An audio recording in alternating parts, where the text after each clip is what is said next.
إن قارون كان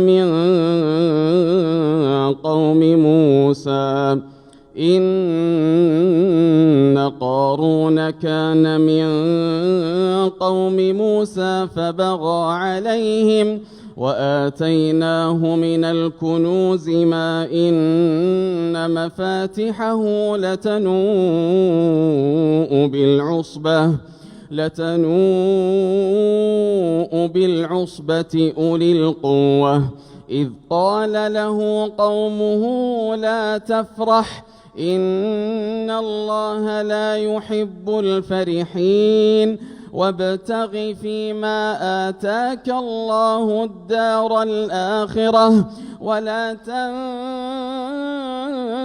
نصيبك من الدنيا وأحسن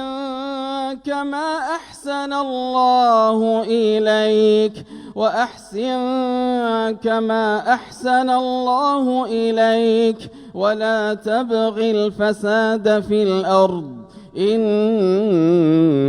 الله لا يحب المفسدين قال إنما أوتيته على علم عندي أولم يعلم أن الله قد أهلك من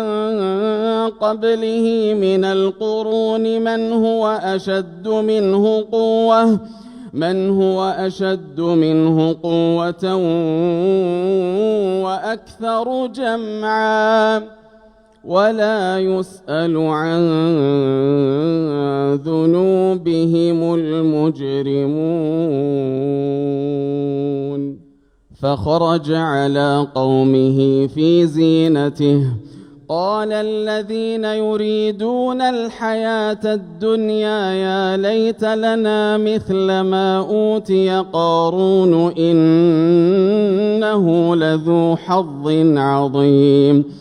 وقال الذين أوتوا العلم ويلكم ثواب الله خير لمن آمن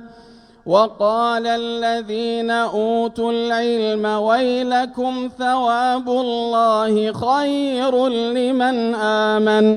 ويلكم ثواب الله خير لمن آمن وعمل صالحا ولا يلقاها إلا الصابرون فخسفنا به وبداره الأرض فما كان له من فئة ينصرونه من دون الله وما كان من المنتصرين فما كان له من فئة ينصرونه من دون الله وما كان من المنتصرين وأصبح الذين تمنوا مكانه بالأمس يقولون ويكأن الله يبسط الرزق لمن يشاء من عباده ويقدر لولا أمن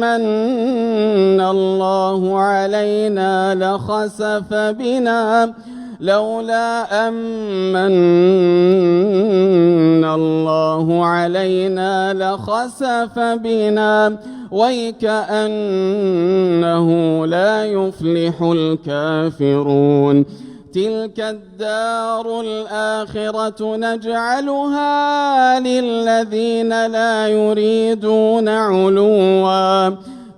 الدار الآخرة نجعلها للذين لا يريدون علوا في الأرض ولا فسادا والعاقبة للمتقين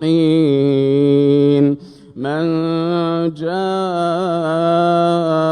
بالحسنة فله خير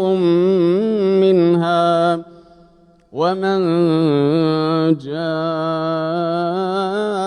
بالسيئة فلا يجزى الذين عملوا السيئات إلا ما كانوا يعملون.